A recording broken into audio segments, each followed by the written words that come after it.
बिस्मिल्लाहिर्रहमानिर्रहीम। मैं हूं कैसर अब्बास, हाज़िर हुआ हूं एक और नई वीडियो के साथ। जैसा कि हम प्रोबेबिलिटी एंड स्टैटिस्टिक्स की प्लेलिस्ट बना रहे हैं, उसकी पहली वीडियो ऑलरेडी मैं अपलोड कर चुका हूं। आज ये दूसरी वीडियो लेके मैं हाज़िर हुआ हूं।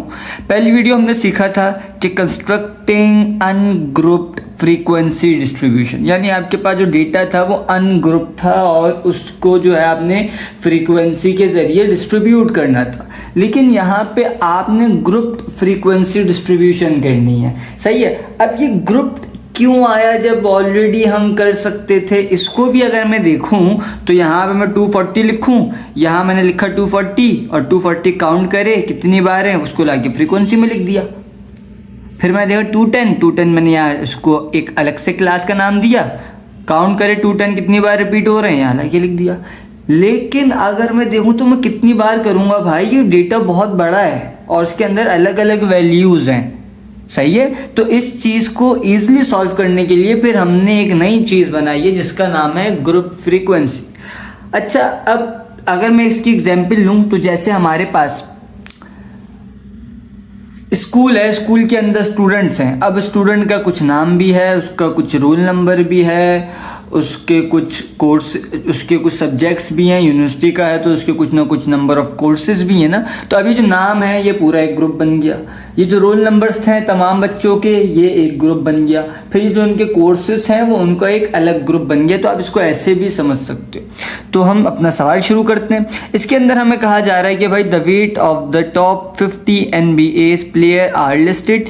कंस्ट्रक्ट कह रहे हैं कि भाई 50 प्लेयर्स का वेट आपको दिया हुआ है। कंस्ट्रक्ट करो एक ग्रुप फ्रीक्वेंसी डिस्ट्रीब्यूशन, एक ग्रुप फ्रीक्वेंसी डिस्ट्रीब्यूशन कंस्ट्रक्ट करो और साथ ही साथ कम्युलेटिव फ्रीक्वेंसी डिस्ट्रीब्यूशन भी करो, यानी कम्युलेटिव फ्रीक्वेंसी भी लिखो विद 8 क्लासेस। अब ये जो क्लासेस हमने बनानी है ना, ये कितनी बनानी है? 8 क्लासेस बनानी है। तभी मैंने 1 2 3 4 5 6 7 8 क्लासेस के लिए जगह छोड़ दी है। खैर, अब क्या कह रहे हैं भाई? तो हम शुरू करते हैं अपनी वर्किंग।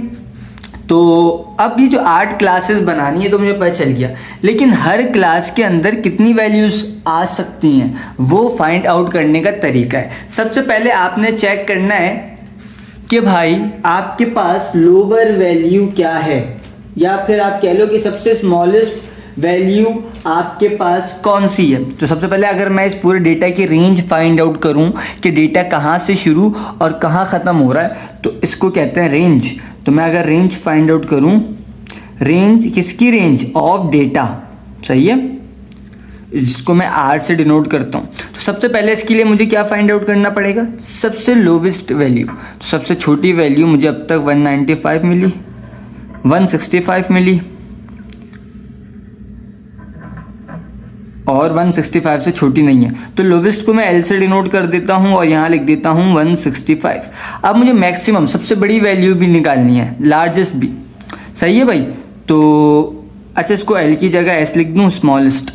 फिर मैं लार्जेस्ट के लिए देखूँ तो 240, अब तक 260 हो गई, 270 हो गई, 325 हो गई और 325 के अलावा कोई भी नहीं है। तो मैं यहाँ पे L से लार्जेस्ट डिनोट कर लेता हूँ और S से स्मॉलेस्ट। तो ये लार्जेस्ट मुझे मिली 325। सही है। अब मुझे निकालना क्या है? मुझे रेंज निकालनी है। मैं R से रेंज डिनोट करता हूँ और R का फॉर्मूला होता है भाई लार्जेस्ट में से माइनस कर दो स्मॉलेस्ट। सही है। इसका मतलब R जो है मेरे पास वो आएगा 325 माइनस 165 करके। यस, बिल्कुल यही करके आपको R मिलने वाला है। तो R की वैल्यू आपके पास आएगी 160। सही है भाई, आपने रेंज निकाल ली। अब ये रेंज, तो ये वो रेंज है कि 165 से शुरू और 325 पे ख़त्म। तो 165 से 325 के दरमियान 160 वैल्यूज़ होती हैं। सही है, हमने ये पता कर लिया। अब क्लास की रेंज हमें निकालनी है। सही है। अब क्या निकालनी है? क्लास की रेंज। तो मैं यहाँ लिखता हूँ रेंज ऑफ क्लास। सही है भाई। तो इसके लिए मुझे क्या करना पड़ेगा? मैं CR से इसको डिनोट कर देता हूँ और इसका फॉर्मूला होता है R अपॉन टोटल क्लासेस। सही है। तो इसका मतलब R जो मैंने अभी रेंज निकाली 160 अपॉन टोटल क्लासेस कितनी है, मुझे क्वेश्चन में बाकायदा लिख के दिया गया था कि 8 क्लासेस हैं। तो मैं यहाँ पे इसको 8 से डिवाइड कर लूँ तो मुझे आंसर मिल जाएगा 20। यानी हर क्लास के अंदर 20 वैल्यूज आ सकती हैं। सही है भैया। और ये शुरू कहाँ से होंगी, जाहिर सी बात है सबसे छोटी वैल्यू से। सबसे छोटी वैल्यू क्या है 165। और ख़त्म कहाँ होंगी, मज़ीद जब मैं इसमें 20 वैल्यूज ऐड करूंगा। अब 165 भी इंक्लूड है तो 20 में से एक माइनस कर दूंगा तो 19। तो आप कैलकुलेटर में 165 प्लस 19 करोगे तो आपको आंसर मिलेगा 184।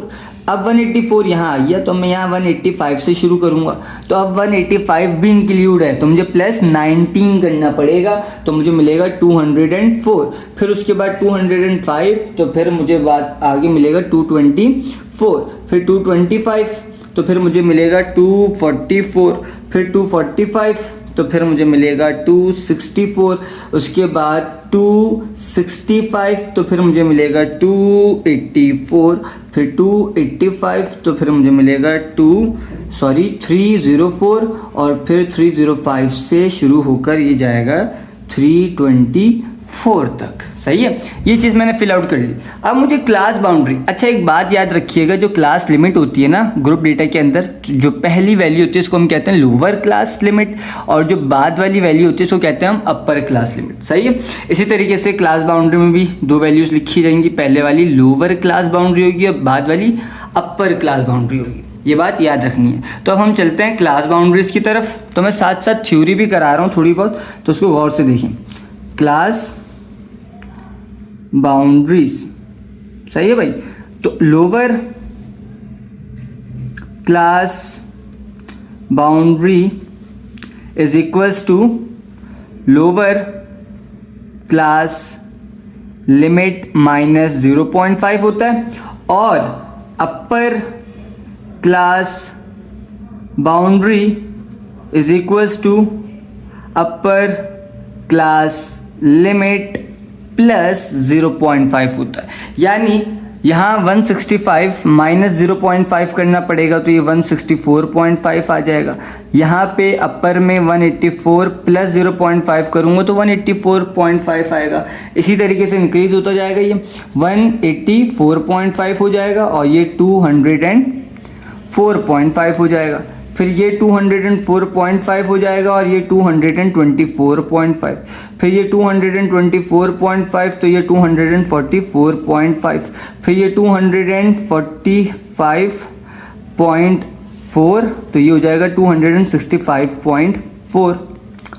सॉरी ये 44 शायद गलती हो गई, हाँ ये 244 है ना, तो ये 245.4। ओके, तो ये 245.4 कैसे हो सकता है, इसमें से तो मुझे माइनस करना होता है ना, तो ये आना चाहिए 244.5 और यहाँ पे भी तो 244 है तो 244 ही बनेगा ना, ये 244.5 तो ये भी 244.5 हो जाएगा तो ये 264.5 हो जाएगा।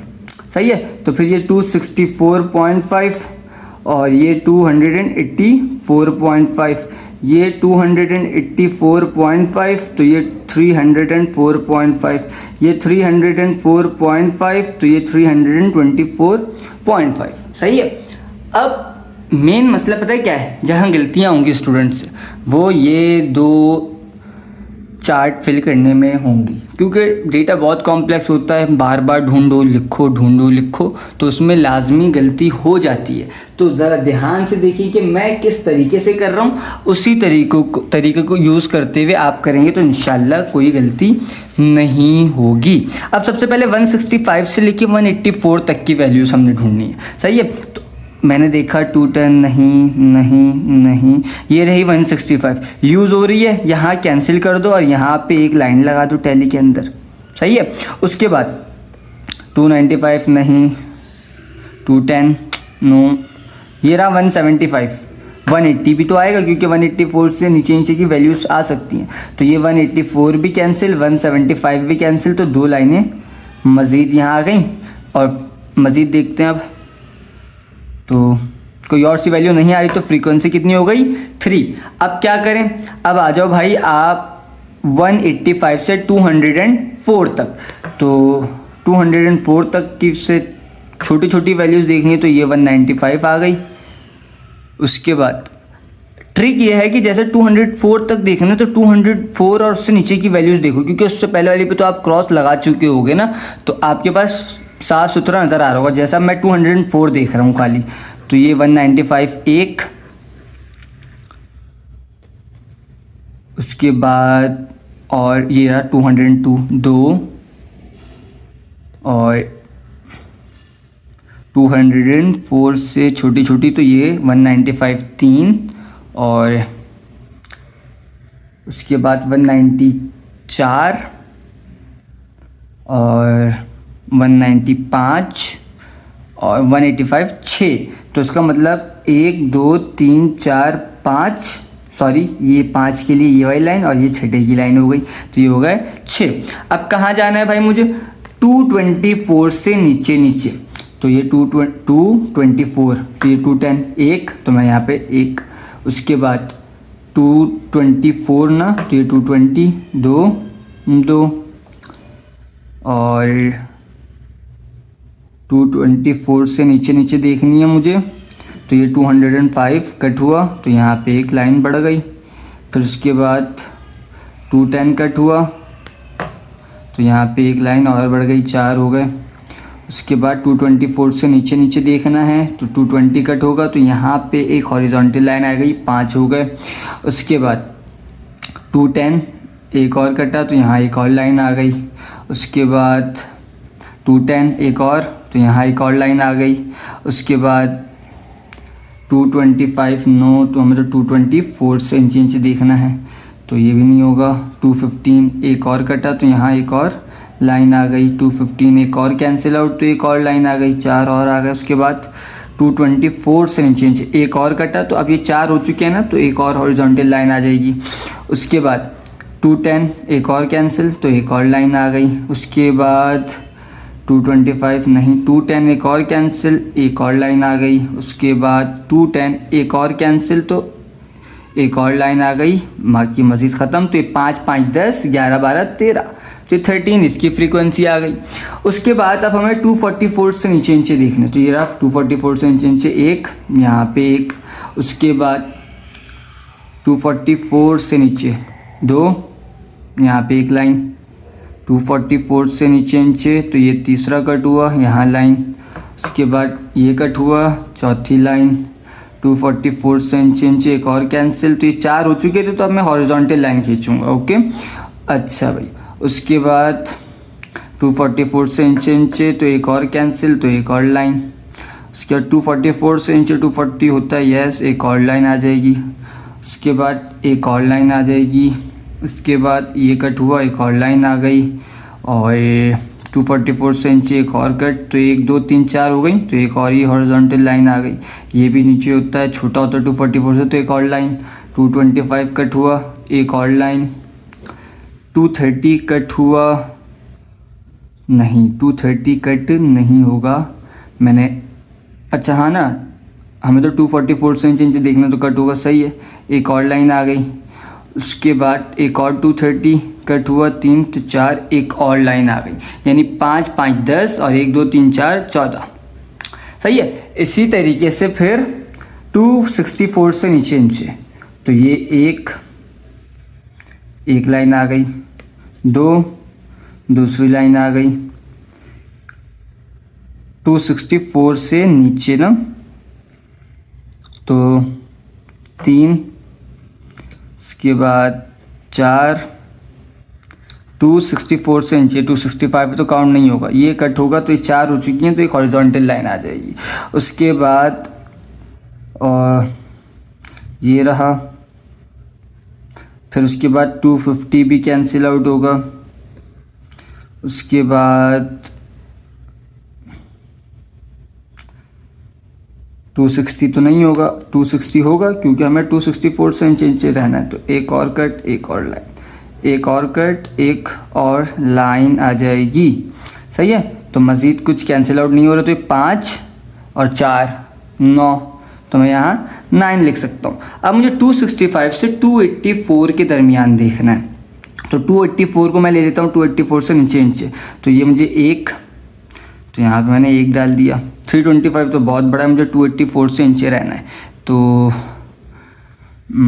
284 से नीचे 2, इसके बाद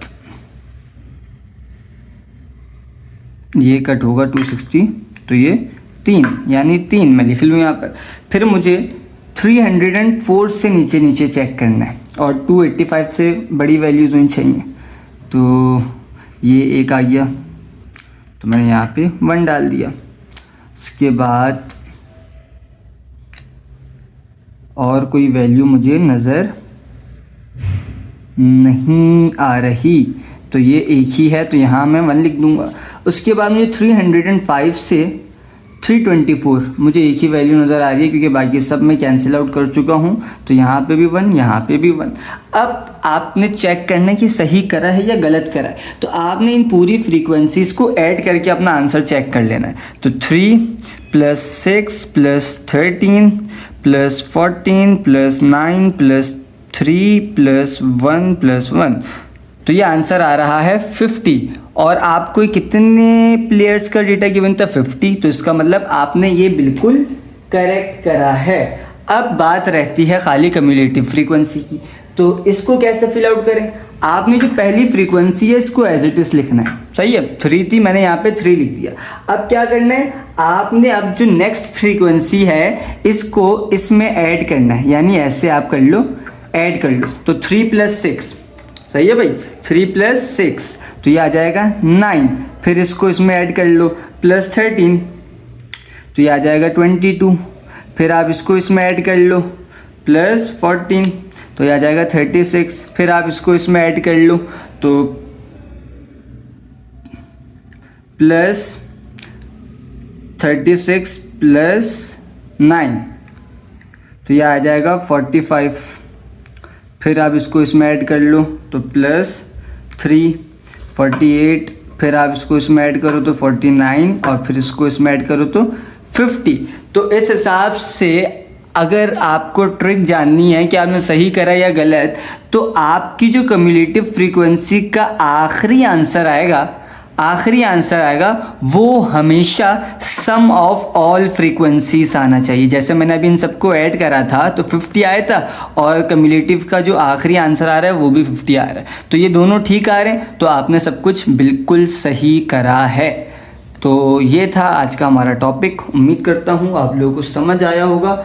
अगर किसी को नहीं समझ आया तो आप लाजमी समझें, क्योंकि जो वीडियो 1 और ये जो आज की दूसरी वीडियो है, ये जिन्होंने बिल्कुल अच्छे से समझ ली ना, तो इसके बाद जो हम आगे चार्ट, ग्राफ और आपका ग्राफिकल रिप्रेजेंटेशन, ये सब कुछ जब हम देखेंगे उस वक्त फिर आपको आसानी होगी। अदरवाइज़ फिर वहाँ पे आपको बहुत मसला होगा ग्राफ बनाने में और चार्ट्स बनाने में, सही है। तो जिसको ये वीडियो अच्छी लगी लाजमी चैनल को सब्सक्राइब करें, बेल आइकन को ज़रूर दबा दें ताकि इस तरीके की वीडियोस आप तक पहुंचती रहें। मिलते हैं एक अगली वीडियो में एक नए टॉपिक के साथ, तब तक के लिए अपना ख्याल रखें। अल्लाह हाफ़िज़।